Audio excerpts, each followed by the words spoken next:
Il suffit de voir comment il marche pour savoir si le pays peut marcher. Ah oui. Parce que s'ils ont la difficulté à marcher, comment ils feront marcher le pays? Qu'est-ce que le gouvernement met en place? Ou encore, comment est-ce que le gouvernement vous accompagne l'industrie artistique de manière globale et le secteur de l'humour, de la comédie de manière particulière? Si on était dans un vrai pays, on m'aurait donné la médaille. Parce qu'après moi, beaucoup d'événements d'humour annuels Ont été créés, oui. ont été créés. Il y a eu l'année du riz de Bojiko, il y a eu Stand-up Party de Marcos, il y a eu le riz à gogo de Canada de Moïse. Donc, on peut quand même mettre ça à mon actif. J'ai fait mon 13 éditions de la caravane de l'humour pour qu'on en arrive à ça. Mais il n'y avait pas d'événement d'humour. Ah ouais? Oui, annuel, comment il n'y en avait pas? Donc tu es la première personne à mettre ça en place. Ça en place. Comment est-ce que les collaborations fonctionnent entre vous les artistes? Le problème avec Firon, et je l'ai souvent dit, c'est que quand tu as été plusieurs fois accusé de ce genre de choses, Ouais, j'allais en venir en tout cas. après même quand tu dis la vérité, Ouais. tu n'as pas beaucoup de crédibilité dans le sens où tu es habitué de ce genre de choses. Oui,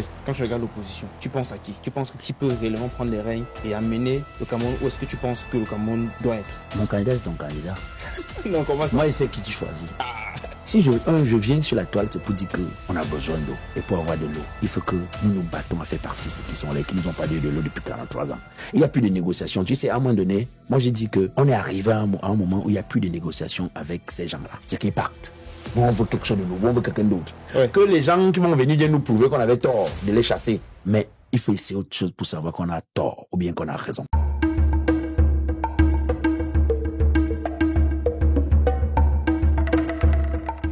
Hello à tous, c'est Aston de Bac 99 Média. Vous êtes de plus en plus nombreux à nous suivre et pour ça, j'ai juste envie de vous dire merci. Dans l'optique d'être davantage proche de vous, nous avons décidé de créer un groupe WhatsApp dans lequel on se partagera des actualités, dans lequel on recevra toutes vos critiques, toutes vos suggestions et tous les conseils dont vous avez besoin qu'on mette en place. Et pourquoi pas même certains invités, même des sujets de vidéos qu'on pourra produire pour vous. Si c'est une aventure qui vous intéresse, cliquez sur le lien WhatsApp qui se trouve dans la description de cette vidéo et ensemble on pourra bâtir une vraie communauté. Sur ce, merci pour la force et bon visionnage. Bonjour à tous et bienvenue dans ce nouvel épisode de notre podcast. Pour ceux qui nous découvrent aujourd'hui, nous sommes by 99 Médias Engagés.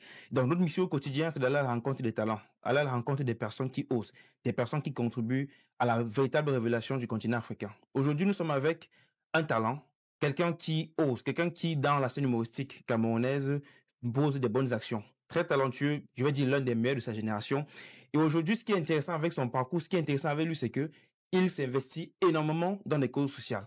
Et donc, je pense que c'est assez intéressant pour nous aujourd'hui d'échanger avec lui sur l'ensemble de ses perspectives, ce qu'il fait dans l'humour, sa vision pour le secteur culturel au Cameroun et également le pourquoi il s'est investi autant dans tout ce qui va être politique au Cameroun. Mesdames et messieurs, de là où vous êtes, faites énormément du bruit pour Mr. Black Oya. Yeah.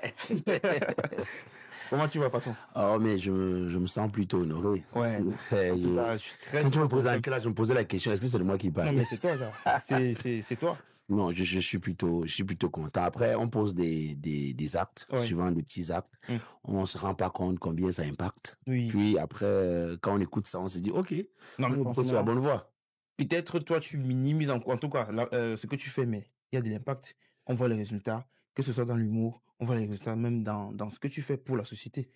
Donc, moi, l'objectif, en fait, c'est vraiment d'être au service de mon pays. ouais. Et moi, j'ai l'habitude de dire que chacun peut servir son pays où il se trouve, Ouais. comme il peut.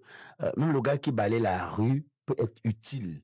Il est utile. Oui, c'est-à-dire qu'il peut être utile pour la transformation du pays. Parce Ouais. que souvent, on a l'impression qu'il n'est pas très important, Ouais. il est juste vigile.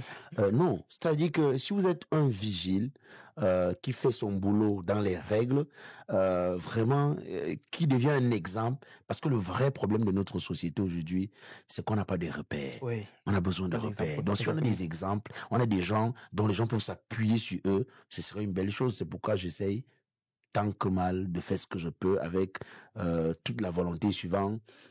J'ai envie de dire qu'avec toute la sincérité possible. Ouais, parlant de repères, justement, c'est la raison pour laquelle nous, on se donne pour mission de chercher des gens comme vous, Ouais. avec tout le travail que vous faites.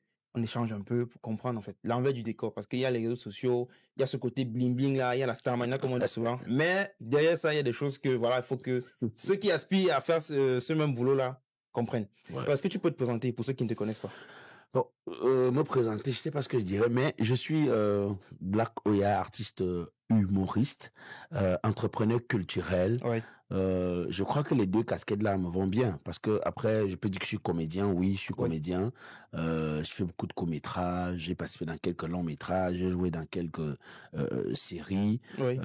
Voilà. Donc, je suis producteur. C'est pourquoi j'ai pas d'entrepreneur culturel. Je Oui. suis événementiel. Bon, bref, je mets tout ça dans l'entrepreneur culturel. Donc, voilà, en grosso modo, Ouais. je suis un artiste au service des causes, si vous voulez, au service de son pays. Et aujourd'hui, il y a une casquette. Tu es aussi avocat. C'est vrai que dans ton cabinet, c'est la maladie de ta voiture, mais le loyer coûte cher, frère. C'est pas évident. Parce que dès que tu prends un bureau, ouais. tu es obligé non seulement de subir le stress du bailleur, l'électricité. Après, à côté, tu as la secrétaire. Oui. Voilà, donc tu es obligé d'avoir. Alors que derrière ma voiture, j'ai pas besoin de. Nous sommes tes clients. Nous sommes mes clients tranquilles. Je gère. Il y a des clients même qui me confient des affaires. Je gère si je veux. Oui. Voilà, si je veux pas, je gère pas du tout. Je n'ai pas besoin de subir un procureur qui va me dire, monsieur, je vous retire la parole, objection, non. Oh non, mais oui, effectivement, j'ai le concept de Maître Black Oya, qui est un concept original, qui a beaucoup évolué parce que c'est un concept qui a plus de 15 ans. Les gens se rendent même pas compte. Ah ouais. Oui, ça a seulement évolué. Au début, c'était des mises en scène. En fait, on faisait la mise en scène sur des sujets de société. Mais à l'époque, c'était des sujets, pas d'actualité. Oui. Mais c'était des sujets qui concernaient notre société, mais qui n'étaient pas d'actualité. Okay. Parce que l'objectif était que ce soit pas des sujets périssables, que ce soit, voilà, que même si tu regardes après 6 mois, que ça te concerne tout de suite. Après, on s'est dit, OK, on est en train d'évoluer vers quelque chose. On demande tous un changement.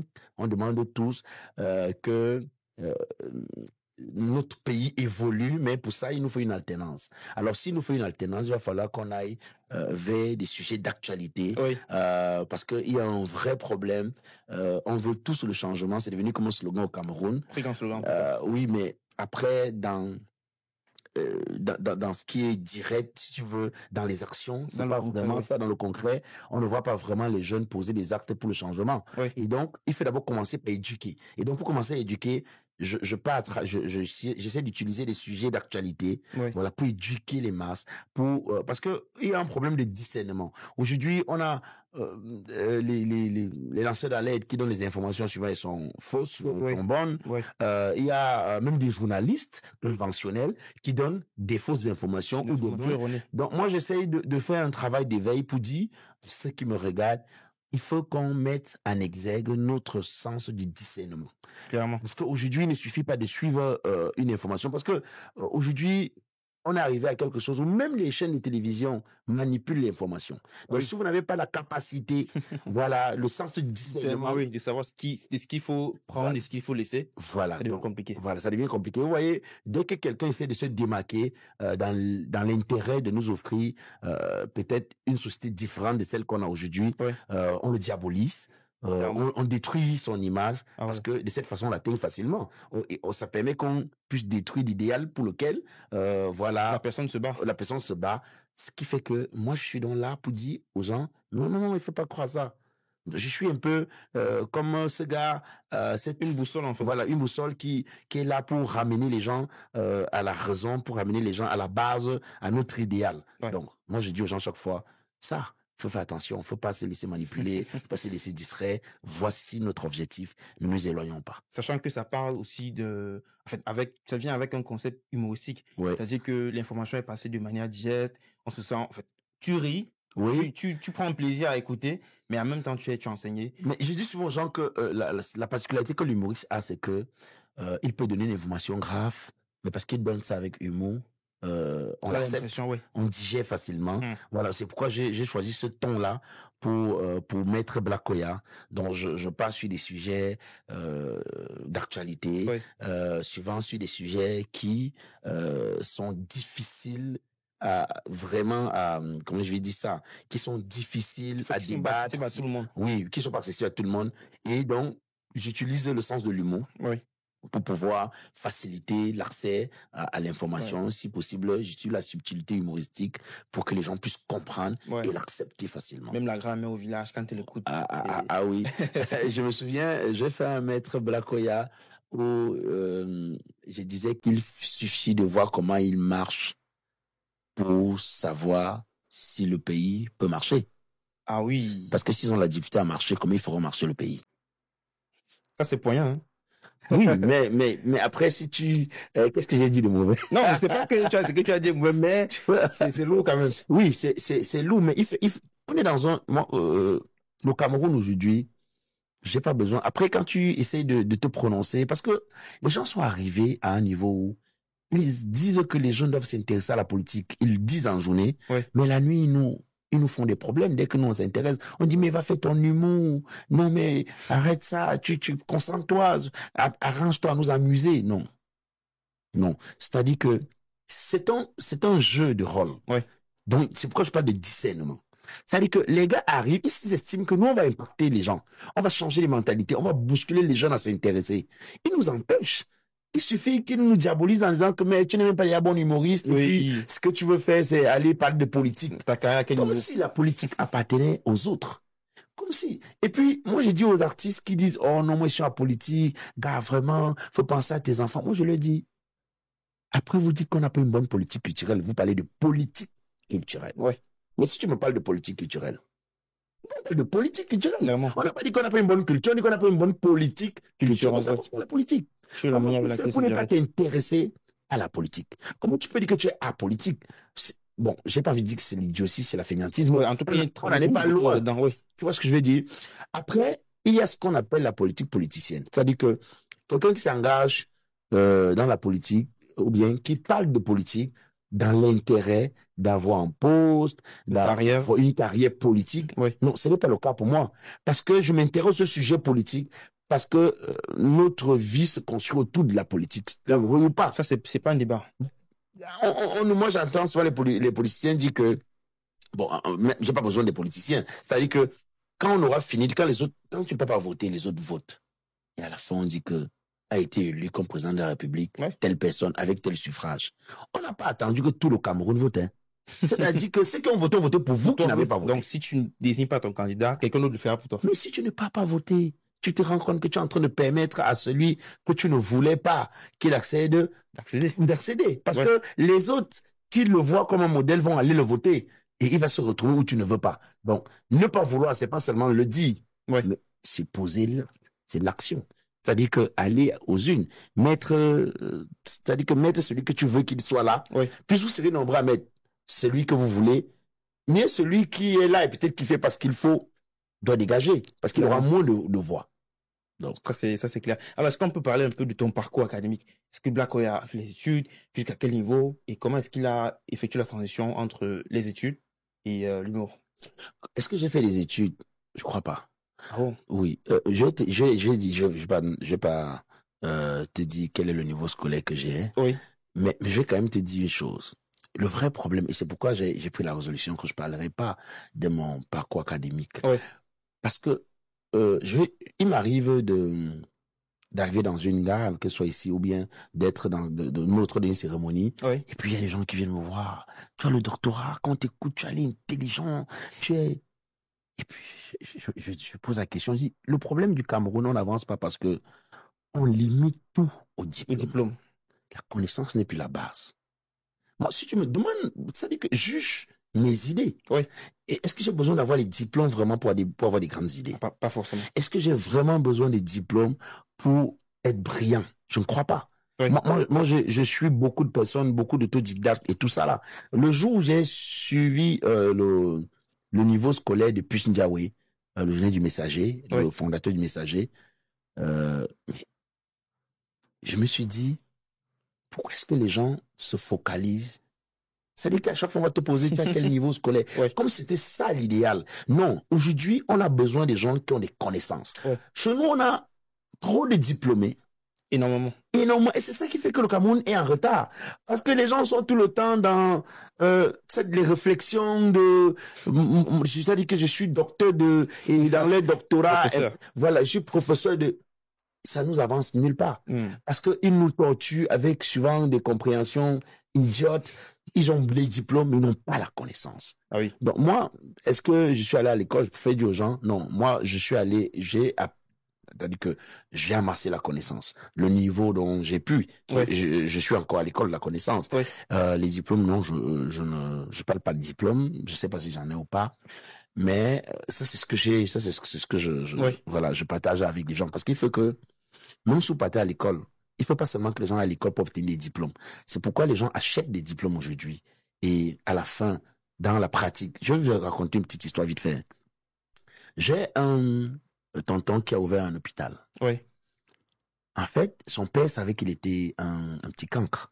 Ah oui. Oui. Et donc, son père tombe malade, il va porter son père, il ramène ici. Il met son père à son hôpital. Il prend les paramètres, il va chercher le nécessaire pour venir s'occuper de son père. Son père reste pas derrière, dit aux infirmières que tout le monde peut s'occuper de moi, sauf le type là. Lui. Mais c'est ton fils, dit oui, mais le type là, il dit, docteur, comment? C'est-à-dire que, comment il a pris où? Un gars que, moi, il savait seulement que non, il avait perdu. Il y a plein de clés pour profiter de l'hôpital. Et qu'il est même déjà docteur.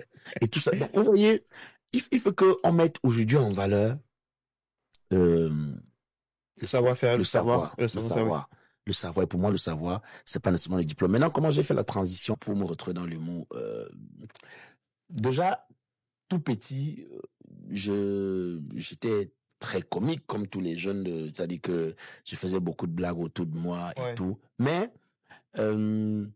j'avais toujours ce sens de la justice. C'est-à-dire que et quelqu'un que je suivais beaucoup comme humoriste s'appelle Adama Daiko.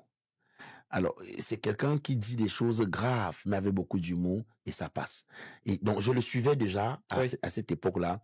J'arrivais à dire des choses, même quand mon enseignant j'étais pas en harmonie avec mon enseignant, même quand on n'était pas en harmonie à la maison, j'utilisais de l'humour pour, voilà, souvent je voulais caricaturer mon père, pour lui dire qu'on n'est pas très content de comment tu te comportes. Et en fait, j'avais vraiment déjà ce sens de l'humour, et surtout ce sens de la critique, pas l'humour. À un moment donné, quand j'ai vu les choses se passer autour de moi, quand je vous dis que mon projet de Maître Blakoya, c'est un peu plus de 15 ans déjà, quand j'ai vu autour de moi beaucoup d'injustices, beaucoup de choses, je me suis dit que, vraiment tout naïvement, puisque c'est-à-dire que je participais déjà dans ce qui était la lutte des injustices, sans même me rendre compte que c'était ça qu'il faisait. C'est-à-dire que je suis déjà des gars que, si je suis en train de passer, tu es en train de battre sur une fille, je vais pas passer. Je vais m'arrêter pour dire que, mais il faut que tu expliques ce qui se passe. Tu vois ce que je veux dire? Et j'étais déjà dans ça, j'étais un peu dans ça. Et le côté comique a un peu eu raison de moi. C'est-à-dire que le fait de me retrouver très vite dans l'humour aussi, dans l'environnement dans lequel j'étais, voilà, a fait que je me suis mis en train de faire ce combat, mais ce combat beaucoup plus avec ce côté humour-là. Voilà, donc. Comment la transition, oui, depuis petit, c'est comme ça. Je me suis même pas rendu compte, mais j'étais déjà là. Et puis, je suivais quelqu'un comme Adama Daiko. Je suivais quelqu'un comme Adama Daiko, comme je te dis, et honnêtement, ça m'a transcendé, quoi. En tout cas, je vais revenir un peu sur la partie des études pour dire que c'est un très bon mindset parce que moi, justement, c'est la question, je la pose toujours à mes invités. Et le but, c'est parce que tout le monde n'a pas fait les études, mais il y a des gens quand même qui ont des carrières brillantes dans leur domaine. Il y a des gens qui impactent. Et c'est justement l'intérêt de montrer aux gens que celui qui a fait les études, c'est bien. Si à côté de ça, il complète et qu'il est important dans la société, les études, c'est bien. Maintenant, moi, j'ai aussi l'envie de montrer que tout le monde n'est pas obligé de faire les études. Il y a des gens qui n'ont pas fait les études, mais qui, dans leur domaine, excellent et qui sont peut-être ou encore dans beaucoup de cas plus utiles que quelqu'un qui dit j'ai un doctorat. C'est très bien. Moi, ce que je dis, c'est que il faut qu'on ne se focalise plus qu'aux études. Moi, j'ai expliqué un jour à mon enseignant, quand on s'est retrouvé plus tard, un de mes enseignants, moi, je lui ai dit, monsieur, est-ce que vous savez que je me suis rendu compte qu'en fait, j'ai l'impression que vous ne nous avez pas montré le sens d'intérêt des études à l'époque. On serait très brillants. Il me dit, mais comment? Je lui ai dit, mais j'avais des camarades de classe qui arrivaient à interpréter une chanson de je sais pas trop, de Usher, du début jusqu'à la fin, sans qu'aucune virgule ne manque. Mais ils ne savaient pas dire bonjour en anglais.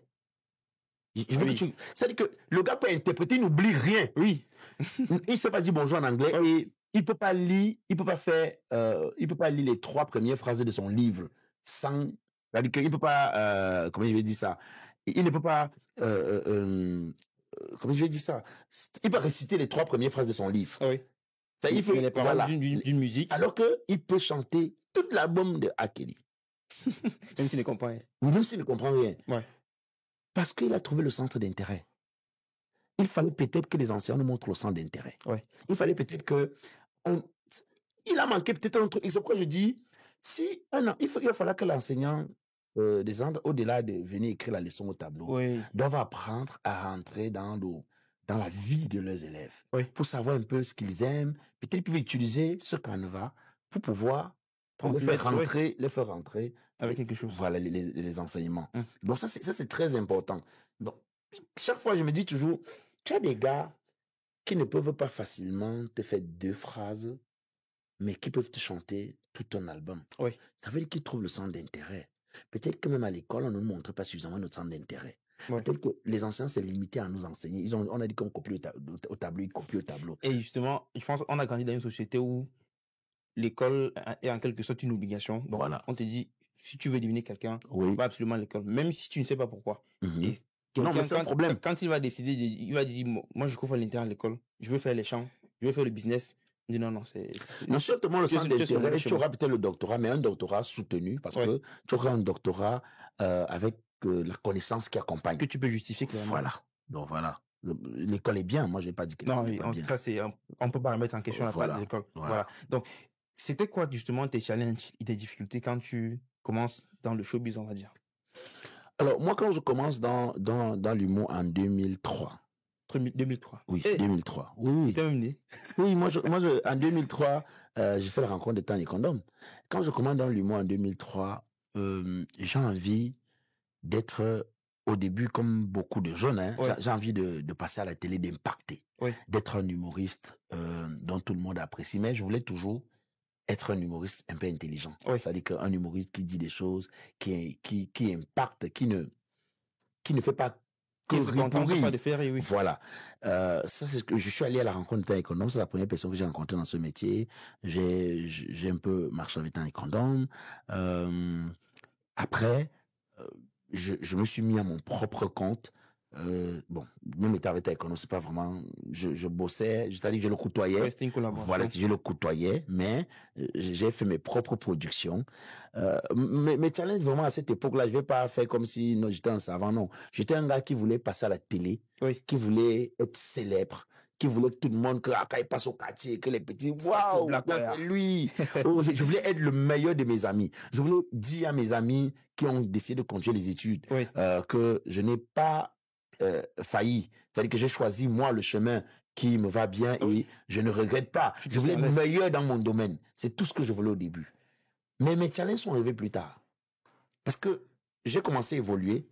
Je vais évoluer. Et puis, je crois autour de 2008.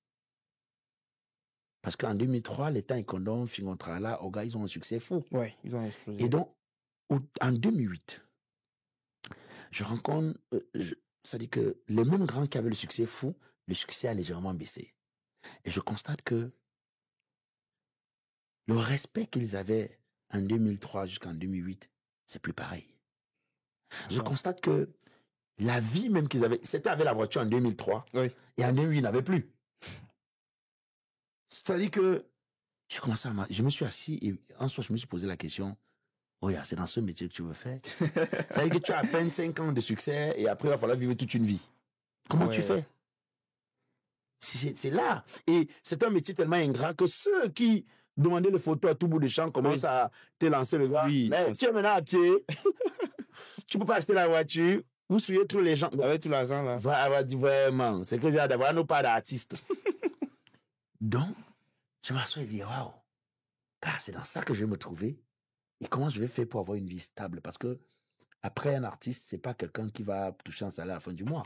Tu gagnes sur 5 ans et après, il faut vivre toute la vie. Il faut vivre de ton nom, en fait. Alors, je me suis assis, c'est en ce moment que je commence à me fixer les objectifs. Alors, je commence à me dire, il va peut-être falloir que dans l'art que je crée mon entreprise, dans l'art, il va falloir que je trouve le moyen de ne pas être un clochard plus tard. Donc, je pense à un événement que je vais appeler plus tard Caravane de l'humour, qui aujourd'hui s'appelle Festival Caravane de l'humour. En réalité, on devrait être à la 14e édition cette année.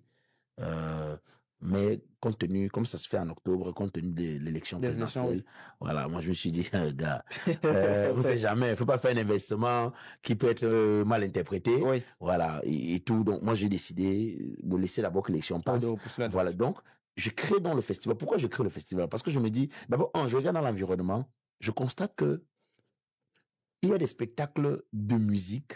Et à côté, on met les humoristes. C'est-à-dire que, quand tu entendais souvent, il y a bien d'autres, même, c'est un humoriste qu'on appelait bien d'autres. Quand j'entendais le spectacle, il y a bien d'autres. C'est un humoriste, là. Il n'y avait pas votre véritable place, en fait. Oui, il n'y a pas une plateforme pour les artistes humoristes. Et bien d'autres. Et donc, j'ai décidé de créer une plateforme pour les humoristes. Donc, je crée la caravane de l'humour. La caravane, l'objectif au début, c'est quoi? C'est que je vais créer un événement annuel qui va faire qu'on fasse les 10 régions. C'est pourquoi je mets caravane. Qu'on fasse les 10 régions. Et je me dis, si je trouve les sponsors, je prends 10 humoristes qui, à chaque point, vont gagner 1 million. C'est-à-dire que les 10 points, les 10 régions, ça fait 10 millions par humoriste. Je fais ce calcul en me disant, si un humoriste gagne 10 millions, il va aller se reposer, je vais prendre 10 autres humoristes pour l'année prochaine. Ce qui fait qu'il aura le temps de créer des nouvelles blagues pour revenir après. Et il aura quand même 10 millions. Bien sûr. Il va être clochard, il pourra vivre 1 ou 2 ans sans vraiment se plaindre. Ou lancer un projet. Mais ça, c'était mon idée à moi. Sauf que le contexte dans lequel je suis, je ne me rends même pas compte que je suis dans un espace de sorcellerie. C'est-à-dire que je vais vers des entreprises, tu proposes le sujet et le projet. Gars, dès que tu sors, tu entends seulement que la société a lancé sa part de concept. Oui, mais pour te concurrencer. Mais c'est ça, malheureusement, chez nous. C'est ça, malheureusement, chez nous. Donc, je décide donc de lancer ce truc. Mais après, voyons aussi ce que j'ai autour de moi comme injustice et comme ce que j'appelle, c'est-à-dire que des choses inacceptables. Ce que j'appelle je sais pas si je vais appeler ça les incompréhensions de la société. Parce que souvent même, tu peux pas mettre ça seulement dans le cadre de l'injustice. Souvent, c'est une injustice même où celui-là ne veut même, il sait même pas ce qu'il fait. Je me dis, j'ai le devoir de participer à ça. C'est pourquoi je crée l'événement. Je crée aussi le Maître Blakoya. Donc, j'essaie de tourner en dérision les injustices, les manquements de notre société. Voilà, j'essaie d'éduquer d'une certaine manière. Mais ça, la difficulté à passer parce que chez nous, tout ce qui est un peu intelligent ne passe pas. On aime la bêtise. Si tu veux que un skate marche, prends une fille, pour un peu de fesses, tu fais qu'elle porte un truc transparent, on peut voir son string facilement. oui. Là, tu auras des vues tout de suite. Et tu t'arranges à ce que, quand tu publies, que ce soit ça qui reste devant l'écran. Non, tout le monde clique dessus, frère. C'est lourd, mais c'est... Oui, mais il faut le dire après. Tout le monde clique dessus. La seule chose que je me dis à chaque fois, c'est que, quand vous créez une œuvre, vous créez d'abord une œuvre pour vous-même. Si vous savez, beaucoup de gens créent des œuvres qui ne regardent pas eux-mêmes, qui ont la difficulté à regarder les enfants. Mais si tu crées une œuvre que tu peux regarder ton enfant, c'est qu'il y a un problème. Donc moi, c'est pourquoi je vais jamais être un humoriste populaire. Je ne revendique pas la popularité. C'est-à-dire que je vais être un humoriste comme je suis. Bon, pas élitiste nécessairement, mais un humoriste qui a la popularité de la qualité de son art. D'accord. Tu vois ce que je veux dire? Je ne veux pas servir tout le monde pour ne servir personne. Voilà. Passer ton message et que ton message soit entendu. De la bonne manière. Voilà, c'est ça. Si je parviens à conscientiser 20 personnes, je préfère que vraiment de faire de l'humour et on rit après, on passe à autre chose. Je n'impacte personne. C'est pourquoi tu n'as pas d'impact au début. Donc, après, je me fixe ces objectifs-là. Je dois participer à la construction du Cameroun. Donc, je crée Maître Blakoya, je crée donc la caravane le festival caravane de l'humour, qui, malheureusement, n'ayant pas de moyens, va se limiter à devenir une caravane. À devenir un spectacle annuel. Il faut dire que je suscite beaucoup d'intérêt. Si on était dans un vrai pays, on m'aurait donné la médaille. Parce qu'après moi, beaucoup d'événements d'humour annuels ont été créés. Il y a eu la nuit du riz de Bojiko, il y a eu Stand-up Party de Marcos, il y a eu le riz à gogo de Canada de Movies. Donc, et ça, on peut quand même mettre ça à mon actif. Donc, j'ai fait au moins 3 éditions de la caravane de l'humour. Pourquoi on en arrive à ça? Mais il n'y avait pas d'événement d'humour. Oui, annuel au Cameroun, il n'y en avait pas. Donc, tu es la première personne à mettre ça en place. En place. Mais, moi, je dis souvent que le problème avec nous, avec notre société, c'est que souvent, on a l'impression que si on te reconnaît un peu les valeurs, tu vas être important. Comment on n'aime pas les importants? Oui. Ils ont décidé qui doit être important et qui ne doit pas être. Pour notre société, c'est ça, en fait. C'est pourquoi, tu vois, j'accentue. Mon concept qui m'apporte moins de vues, c'est Maître Blakoya. Mais c'est le concept que j'aime le plus et donc sur lequel je m'accentue le plus. Pourquoi? Parce que Parce que ce que je partage avec toi comme difficulté, c'est là-bas. J'essaie de parler de ça là-bas. J'essaie de conscientiser, d'amener les gens à voir les choses autrement. Ouais. D'avoir une autre mentalité. Parce qu'on a, tu sais, on peut tous vouloir le changement. J'ai dit que ça devient un slogan chez nous. Clairement. Mais il faut qu'on quitte on veut le changement aux actions qui montrent qu'on veut le changement. Et quand on reflète ce changement, d'autres on a besoin là. Quand je te dis par exemple que moi, je sais ce qui peut me donner plus de vues. Ouais. Mais je ne le fais pas. Parce que je ne peux pas vouloir le changement, pas vouloir un nouveau Cameroun. Et moi-même contribuer à les détruire. Je ne sais pas si tu comprends. Parce que je veux gagner de l'argent. Oui. Non, ça veut dire que je parle d'un changement dont je ne connais pas. Je parle d'un changement dont, en réalité, dans la pratique, je ne suis pas acteur. Oui, d'accord. Non, je veux être acteur. Moi, je vais par exemple refuser de prendre l'argent des jeux du hasard. Ah oui. Vous allez voir sur mes pas, il n'y a pas ça. Je n'en veux pas. Je n'en veux pas ceux qui prennent. Oui. Mais pourquoi je ne prends pas? Parce que c'est pas cohérent avec ce que j'ai comme lutte. Oui. Avec la vision que j'ai. C'est pas cohérent. Avec les valeurs que tu avec les valeurs que je prône, que les valeurs que je transmets. Non, ça ne tient pas. Tu vois, après, je n'en veux pas parce que le contexte ne permet pas toujours que les gens arrivent à faire ça. Ça, c'est clair aussi. Voilà. C'est tellement complexe que... Si tu veux une grande chose, tu acceptes aussi de supporter les grandes douleurs. Ah oui. C'est pourquoi je suis pas riche comme les autres. Ouais. Tu vois. Donc après, comme j'ai dit, ce sont les objectifs que je me suis fixés. Oui. Voilà. Ce sont les objectifs dont je me suis fixé quand je me suis rendu compte que on pouvait tout de suite avoir toute une grande notoriété, mais après être impactant. Oui, être impactant, mais avoir une grande notoriété, après devenir perdre la notoriété et devenir n'importe quoi. J'ai décidé moi de penser ma carrière de cette façon. D'accord. Voilà. D'ailleurs, moi je dis souvent à mes jeunes collègues qui viennent souvent me voir que il faut toujours tenir compte de l'environnement dans lequel on se trouve. En réalité, dans d'autres pays, un artiste, c'est d'abord le bling-bling. C'est parce qu'il vend le rêve. L'image, le branding qui va avec. Mais tu es dans un pays comme le Cameroun, où quand Dieu te permet d'avoir un peu de visibilité, ça va pas traîner. Déjà, comme la visibilité là ne te permet pas de gagner à la juste valeur de cette visibilité. C'est-à-dire que si tu ne capitalises pas sur le temps, tu es foutu. Très rapidement, ça... Moi, j'ai dit aux artistes, il faut faire en tenant compte de son environnement. Quand un artiste a le succès et que j'ai l'occasion de parler avec lui, je lui dis, tu devrais en réalité acheter d'abord la voiture pour montrer aux gens parce que c'est tout ça qui permet que tu aies une plus-value plus grande sur le marché. Mais non, on est dans un contexte qui est un peu différent. Construis d'abord la maison. On n'achète pas la voiture quand on n'a pas construit. Moi, quand j'ai commencé, j'ai des amis avec qui j'ai commencé, ils ont acheté la voiture. Moi, j'ai construit la maison. Quand j'ai fini de construire la maison, j'ai acheté la voiture et ils n'avaient plus de voiture. Moi, j'ai la maison et j'ai la voiture. Non, mais ça, c'est dur à avaler, mais c'est la vérité. Mais il faut tenir compte de son environnement. C'est-à-dire que tu fais en tenant compte du contexte, de là où tu te trouves. Non, on est dans un pays, quand on vous dit que le vélo tue le train, frère. C'est pas le jeu. Tout est à l'envers. Oui, tout est à l'envers. Rien n'est normal. C'est-à-dire que les gens marchent avec la tête au sol, les pieds en l'air. Tu vois que tout est bouleversé dans leur cerveau. En tout cas, c'est compliqué quand même. Mais est-ce que au Cameroun, il y a un ministère de la culture, comme dans tous les pays, je pense. Qu'est-ce que le gouvernement met en place? Ou encore, comment est-ce que le gouvernement vous accompagne l'industrie artistique de manière globale et le secteur de l'humour, de la comédie de manière particulière? Les gens connaissent mon acharnement pour que le gouvernement qui est en place parte. Les gens savent que je ne négocie pas. Moi, j'ai fait des sorties où j'ai dit que ce sera tout sauf le RDPC. Je ne parle pas de Monsieur Biya. Parce que si tu ne parles que de Monsieur Biya, non. Je parle du RDPC. De tout le système. Oui. C'est-à-dire que parce que M. Biya peut pas être là et un autre gars vient. C'est des gars qui... C'est-à-dire que... Et ça fait partie des choses qui me font prendre ces positions. Je ne prends pas une position politicienne. Alors parce qu'il y a des gens qui m'écrivent souvent, on sait que quand Tota payé et tout ça... J'ai vu quand une seule fois de ma vie, c'était à Yaoundé, lorsqu'il a rassemblé les artistes pour leur parler, pour échanger sur leur activité, parler de son programme et tout. Voilà, voir aussi nos idées.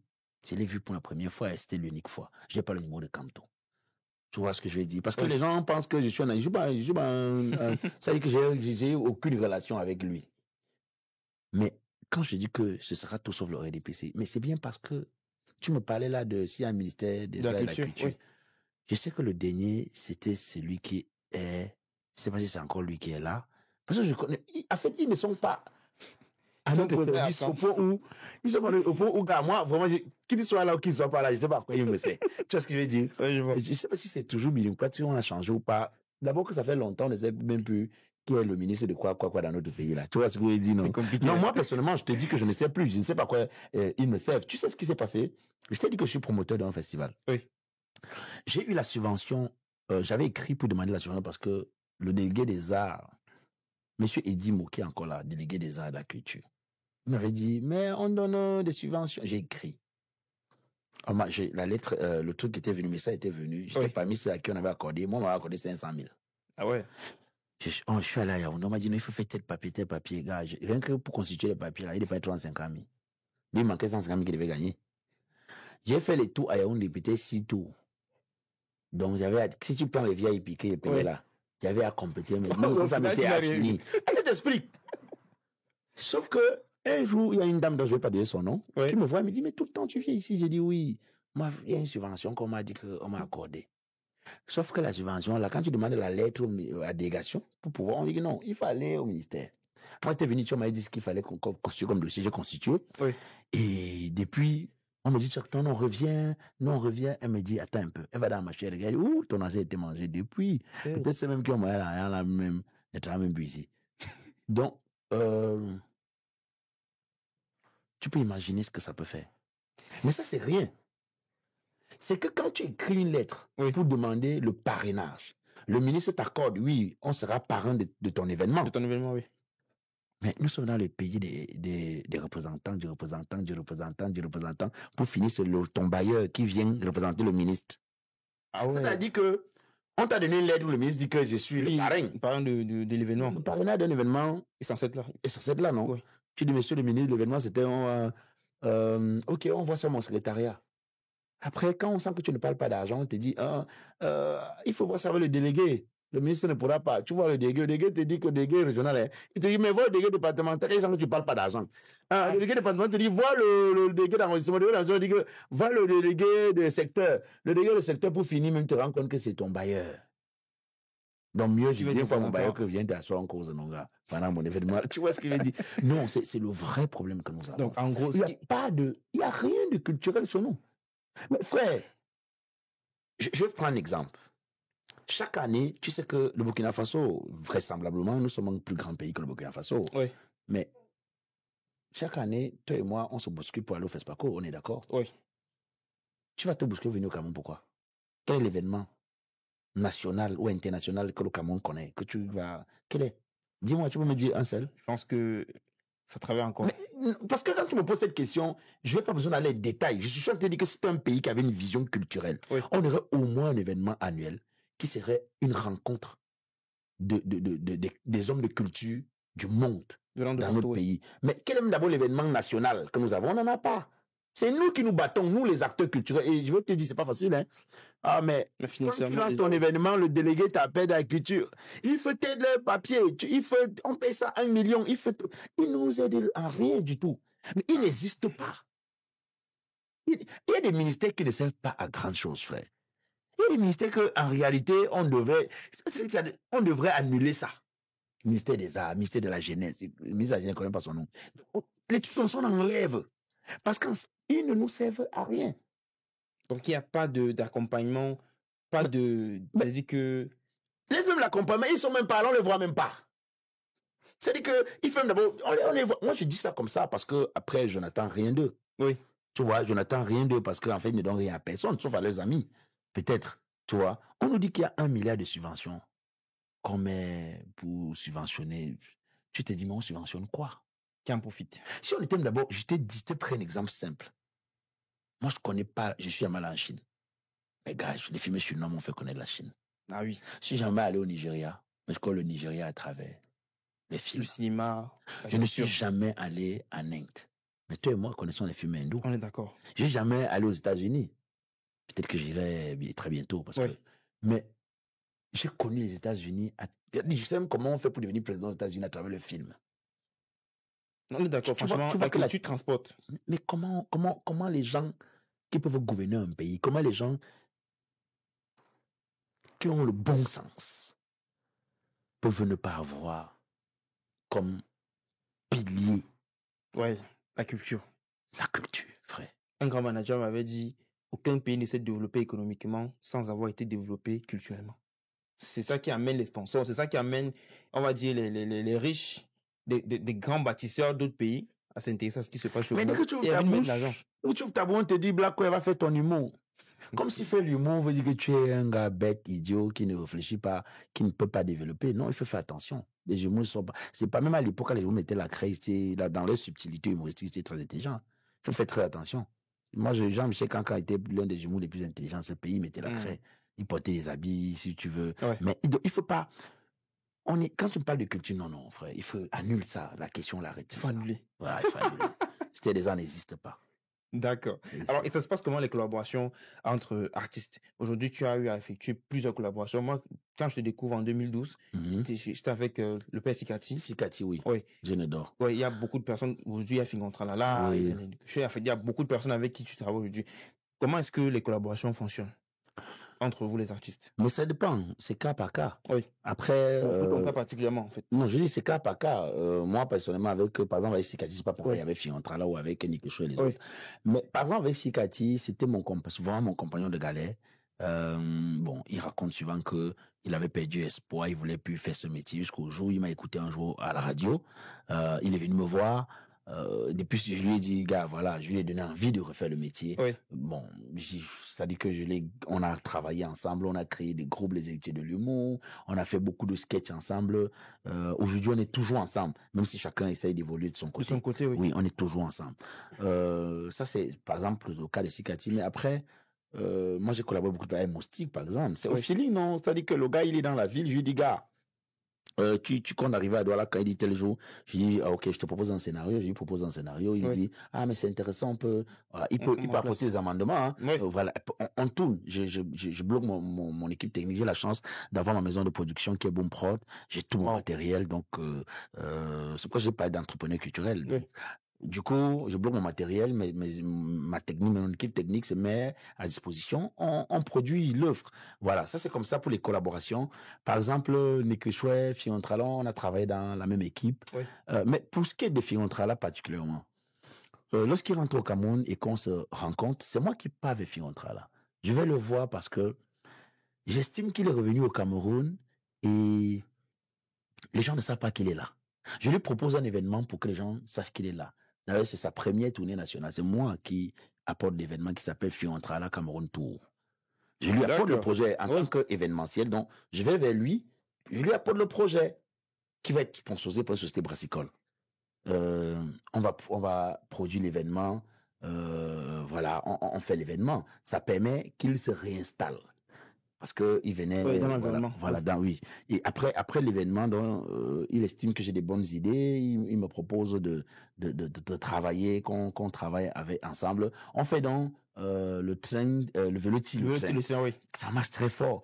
Et donc on a donc l'idée de faire un truc vraiment en équipe. De mettre en place, voilà. Et je crois que lui il a dit, je lui suggère de mettre quelque chose qui va faire que demain même quand il ne sera plus là, ce sera ce qu'il aura laissé à l'humanité. Donc, je lui propose de créer, parce qu'il avait son groupe qui s'appelle Ampi Fingontrala. Non, crée quelque chose qui va être comme une académie, quelque chose où les gens vont venir passer, d'autres vont venir, et tout. Donc, on crée donc, comment est-ce qu'on appelle ça? Écurie Fingontrala. Oui. Mais notre collaboration au début est simple. C'est pourquoi moi, j'ai dit aux gens, les situations, même dans les équipes, sont cas par cas. Il vient, il tourne dans mes sketchs. Il y avait mon concept qui s'appelle les déboires de Black Oya, parce que je suis l'un des premiers à avoir créé YouTube dans le secteur comique au Cameroun. Donc j'avais à mon YouTube. Ah ouais? Oui, j'avais déjà mon YouTube. Tu vas regarder l'année de création de mon YouTube, tu regardes l'année de création de Fingontrala. C'est moi qui le conseille après, que il publiait sur une plateforme ici, qui était gérée par un Français ici.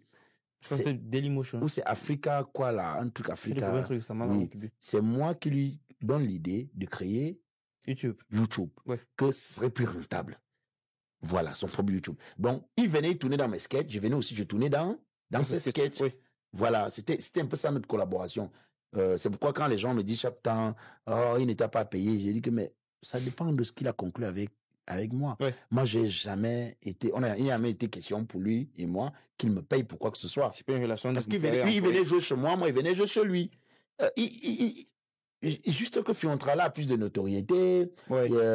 voilà, il a peut-être plus de talent, et ce qui fait que dans son aura a permis qu'on voit beaucoup plus ce que j'ai fait avec lui que ce qu'il a fait avec moi. Il y a même des skates que nous avons fait ensemble et dont les gens pensent que ce sont les skates de Fiontrala. C'est lui qui a l'initiative. Voilà. Il y a par exemple un sketch où je viens le voir pour qu'il aille me représenter, en fait, qui m'accompagne comme mon père pour la dot d'une fille. Oui. Et quand on arrive là-bas, la belle famille dit que bon, voici une calebasse.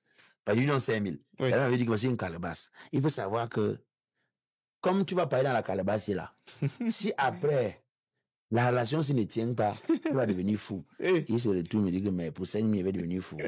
Donc, il me renie là. Ouais. Donc, ça sont mes sketchs. Ouais. Mais les gens, ils regardent et après, comme il a beaucoup d'impact, parce qu'il faut quand même avouer, Fiontrala, on peut tout dire, mais en termes de talent, tu ne lui retires pas ça. Pas du tout. Tu vois, donc, le fait qu'il ait beaucoup d'impact fait que souvent, il arrive à t'avaler même dans ta propre On lui attribue peut-être tout ce que tu as eu à faire, oui. Voilà, c'est ça. D'accord. Donc, voilà. Donc, ça, c'est ça, notre collaboration.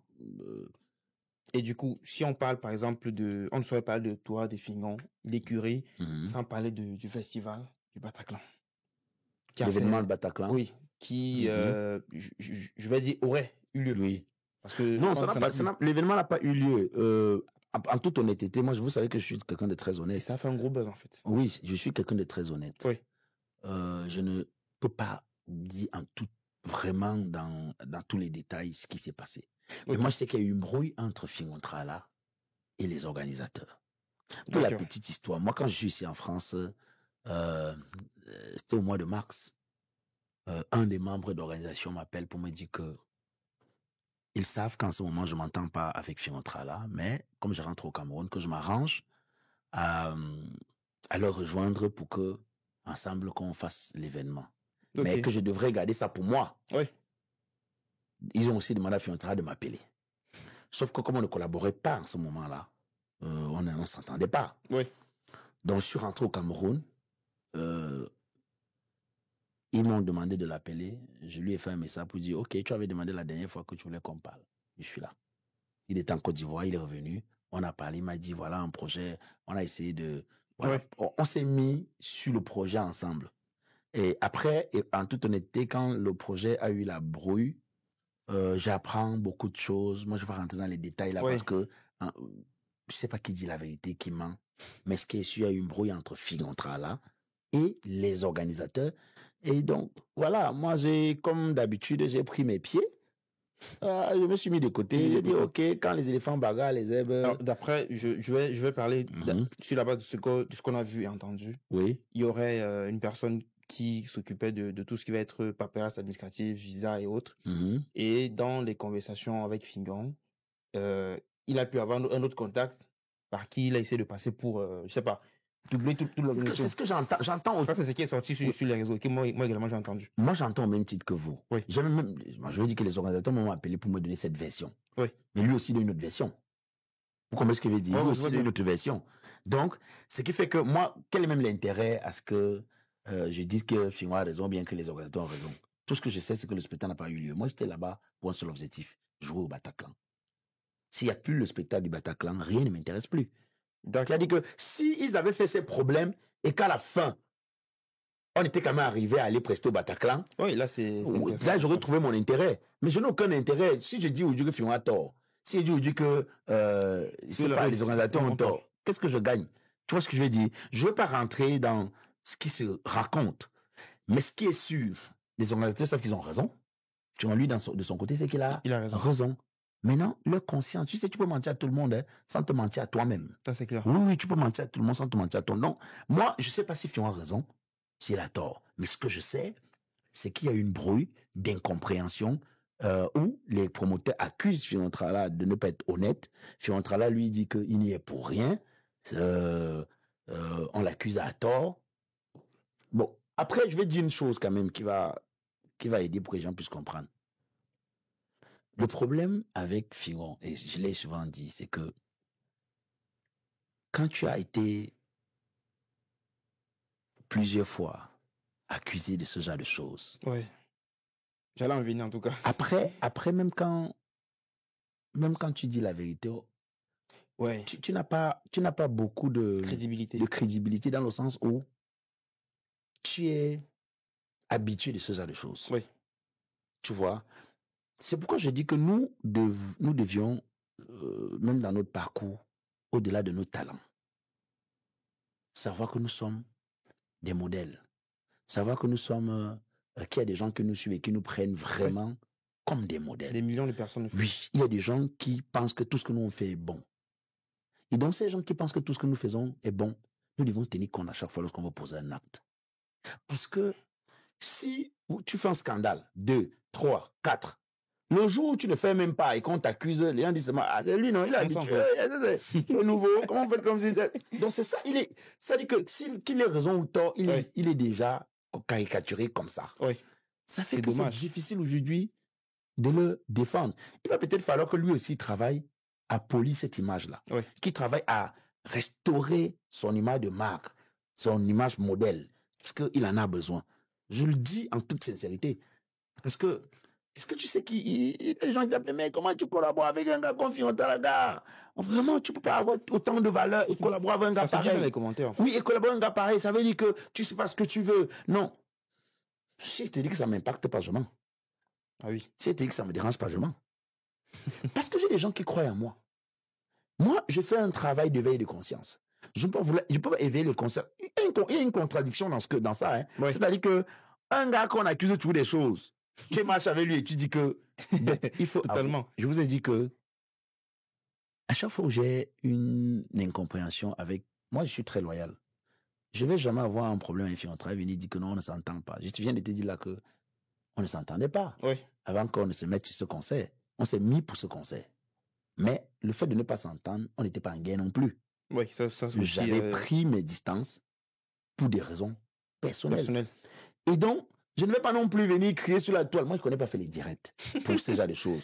Tu sais, frère, aujourd'hui, j'estime que le nouveau Cameroun que je revendique est plus important que de venir dire que je ne m'attends pas avec Fingon. Mais qu'est-ce que ça va servir au Cameroun? Qu'est-ce que ça va aider dans la transformation du Cameroun? On n'a pas les routes, on n'a pas l'eau, on n'a pas la lumière.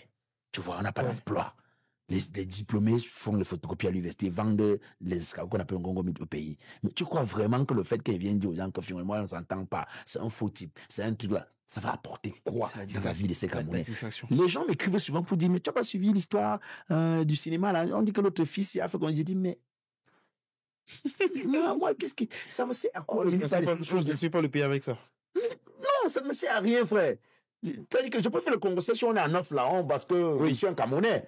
Mais que je vienne embarquer des milliers de personnes qui me suivent, des gens qui croient en moi, dans les histoires de non, celle-là, non, elle est lesbienne, non, elle ne l'est pas. Non, l'autre artiste là, c'est vrai, elle est malhonnête. Non, elle soit avec les maris des gens. S'ils viennent... En vrai, on n'en a pas besoin. On n'en a pas besoin. Moi, je veux qu'on me parle. Si je viens sur la toile, c'est pour dire que on a besoin d'eau. Et pour avoir de l'eau, il faut que nous nous battons à faire partie de ceux qui sont là, qui nous ont pas donné de l'eau depuis 43 ans. Il n'y a plus de négociations. Tu sais, à un moment donné, moi j'ai dit que on est arrivé à un moment où il n'y a plus de négociations avec ces gens-là. C'est qu'ils partent. Moi, on veut quelque chose de nouveau, on veut quelqu'un d'autre. Ouais. Que les gens qui vont venir nous prouver qu'on avait tort de les chasser. Mais il faut essayer autre chose pour savoir qu'on a tort ou bien qu'on a raison. D'accord. Alors, et au regard de tout ce qui s'est passé entre toutes les accusations qu'il y a sur Fingon, et est-ce que tu penses qu'il y a un avenir possible entre vous aujourd'hui, toujours? Est-ce que tu penses que c'est, voilà, il y a des collaborations qui peuvent encore arriver, il y a des projets sur lesquels vous pouvez toujours travailler ensemble? Moi, personnellement, je suis pas très, je suis très optimiste, je suis pas pessimiste, hein. Ok. Je suis pas, après, imaginez, vous croyez que s'il y a une entreprise multinationale qui décide de nous mettre sur un projet, je vais dire que non. Oui, simultanément. Je vais dire que je le ferai pas parce que il y a Fillon qui dit que non. Après, les gens connaissent les valeurs que moi je défends.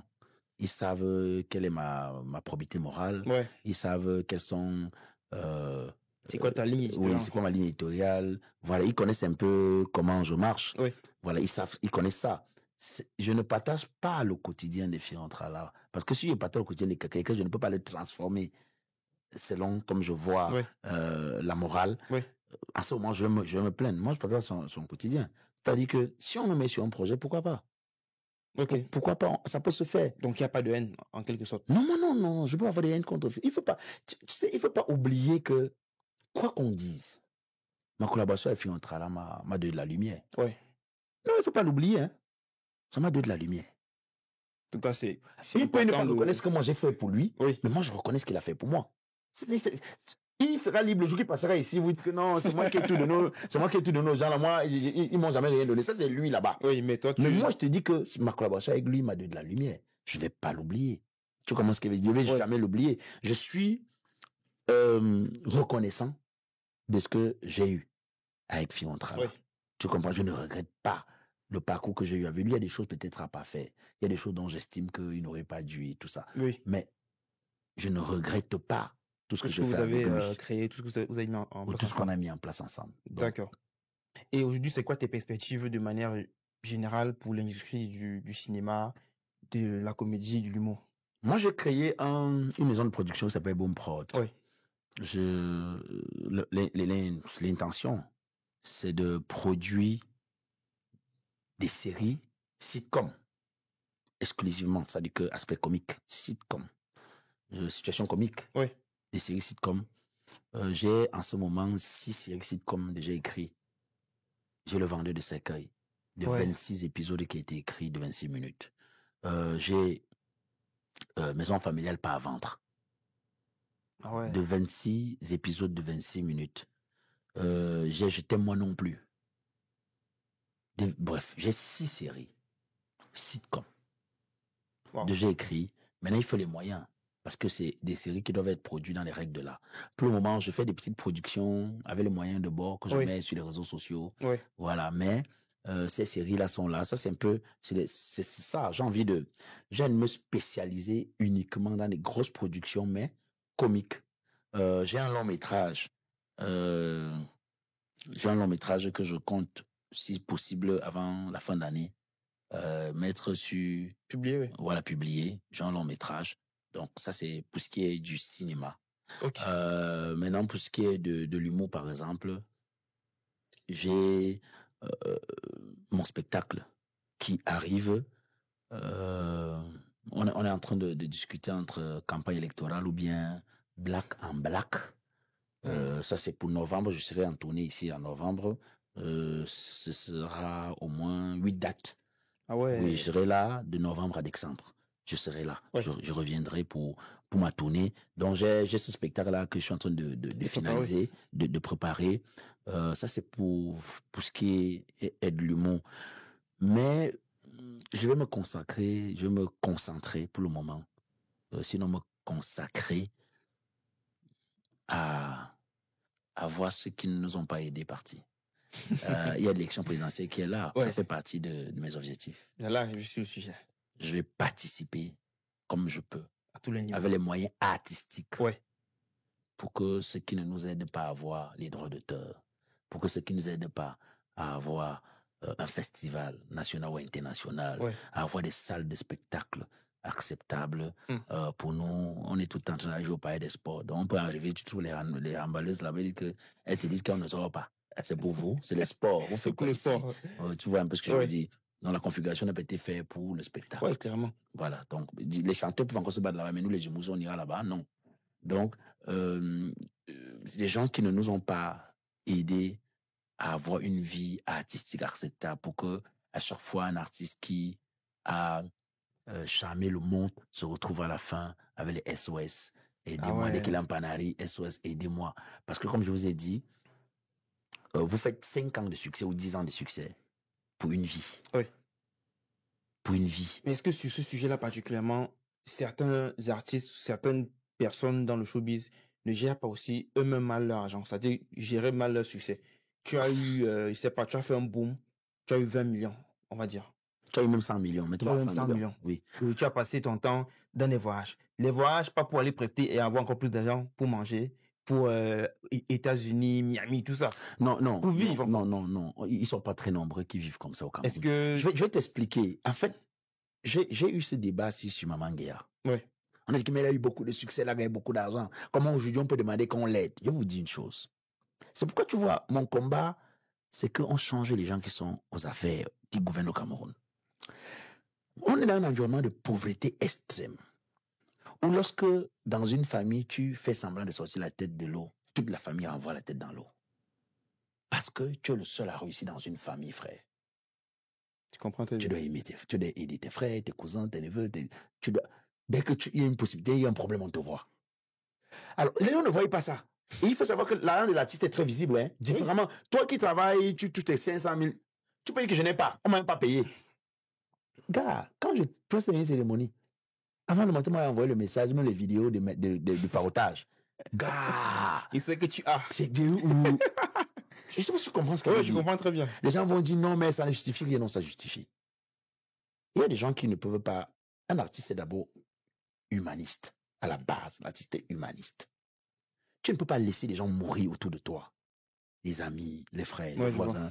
Et tu gardes l'argent. Tu vois ce que je veux dire? Ouais, je vois.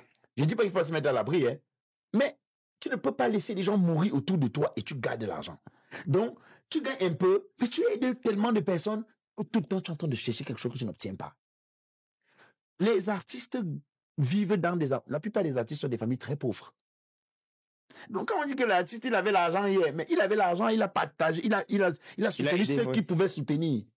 Par exemple, il faisait quoi? Non, il ne soutient pas tout, il soutient ceux qui peuvent dans cet environnement-là.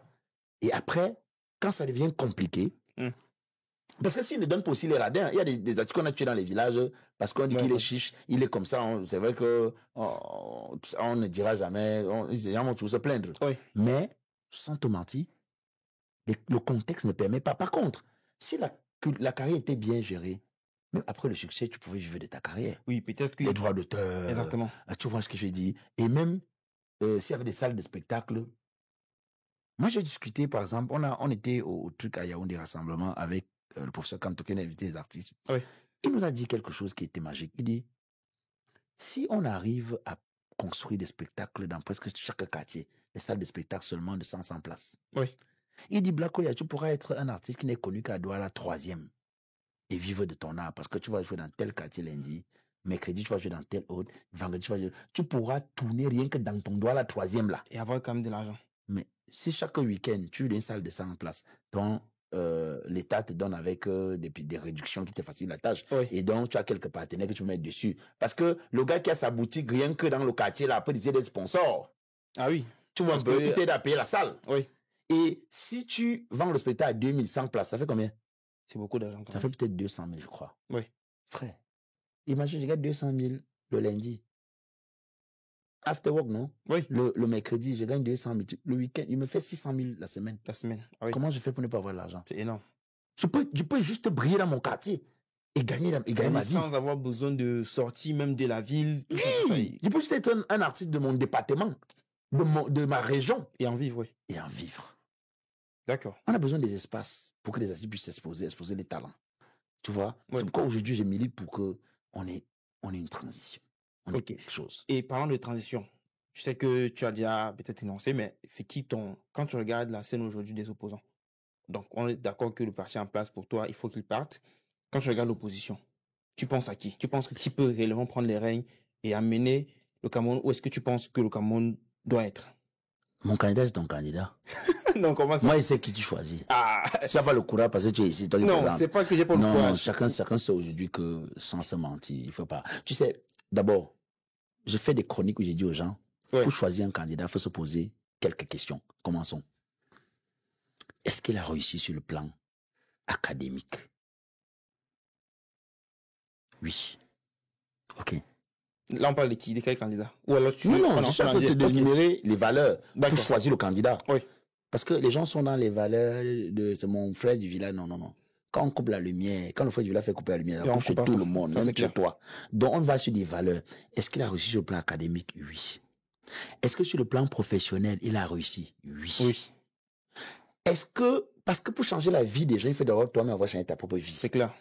Est-ce qu'il a changé? Parce qu'il y a des opposants là que mais tu le vois bâcher sur la moto, la cravate de gifle, c'est-à-dire que sa propre cravate avec le vent.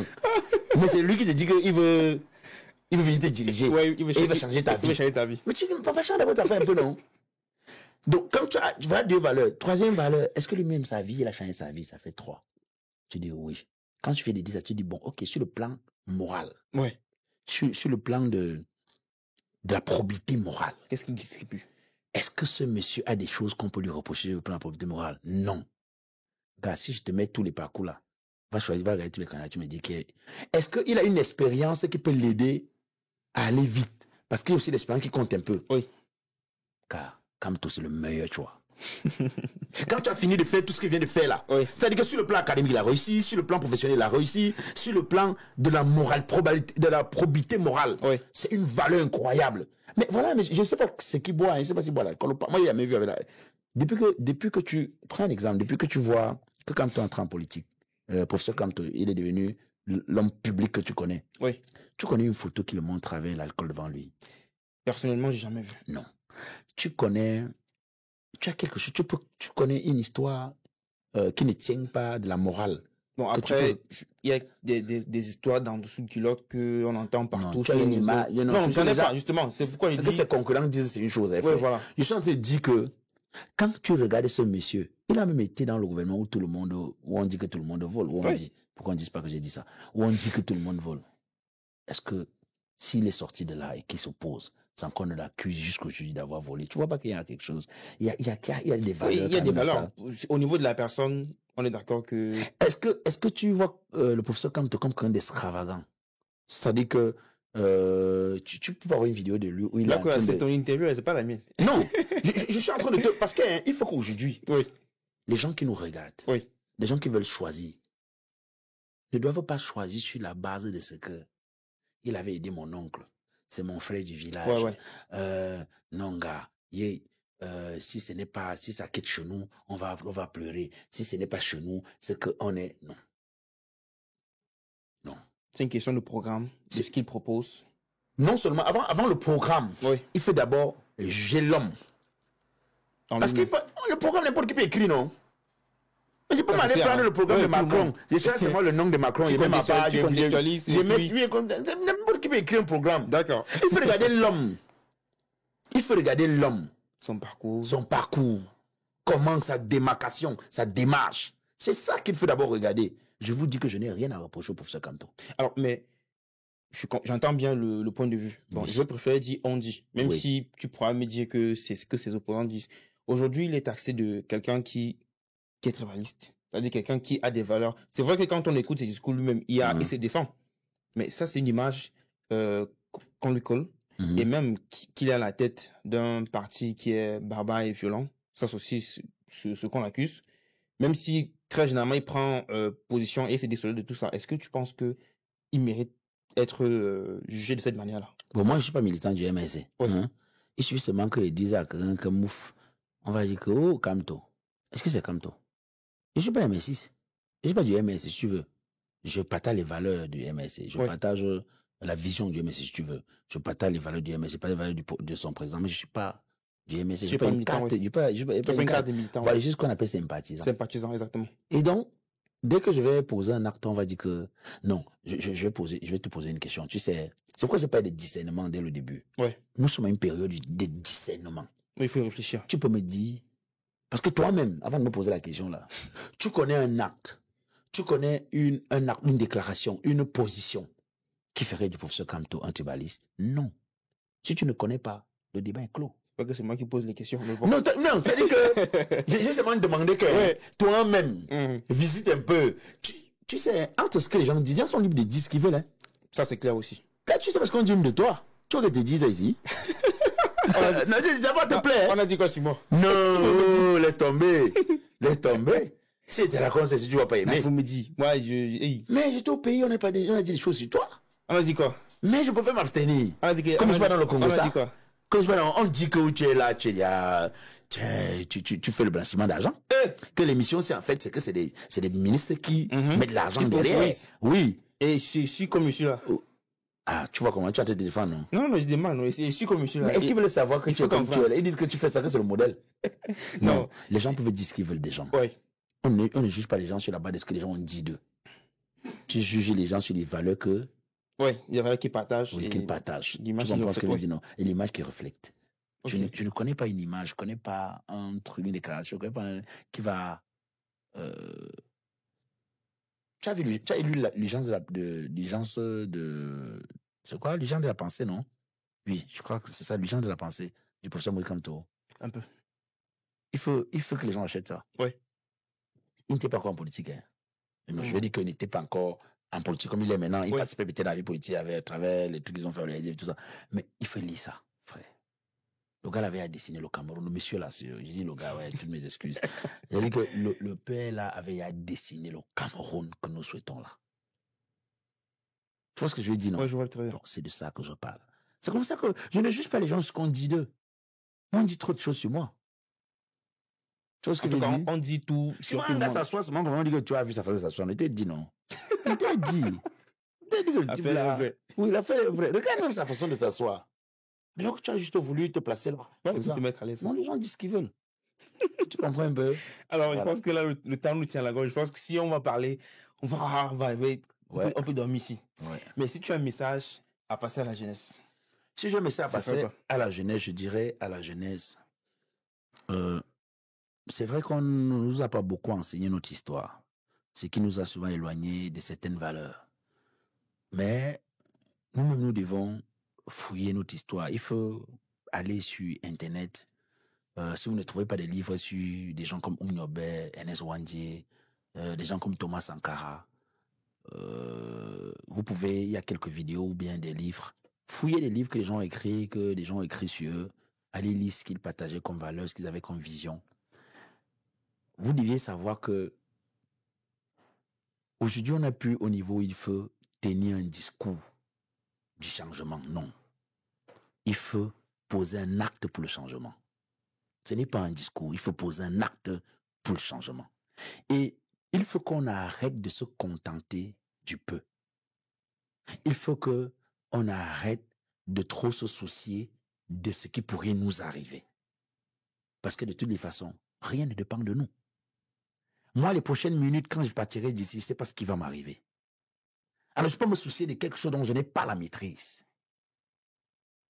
Donc, si j'ai des valeurs à défendre, si j'ai une injustice à dénoncer, j'aurais pas peur qu'ils vont me tuer. J'aurais pas peur qu'ils vont me manger. Parce que s'ils veulent, ils font de moi ce qu'ils veulent. Et s'ils le font, c'est que Dieu aura accepté. Donc, rassurez-vous que vous ne deviez pas vendre votre conscience.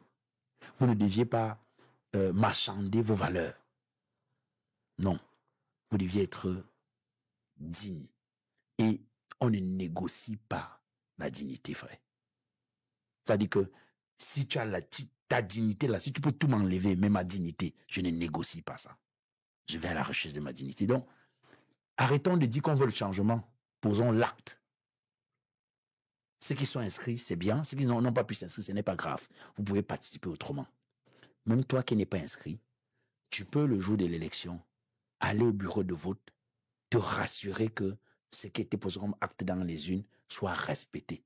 Lorsqu'on va lire les résultats dans chaque bureau de vote, tu vas avec ton téléphone qui va permettre de filmer, de partager. Plus nous serons nombreux à partager les résultats dans les bureaux de vote, moins on pourra détourner nos résultats.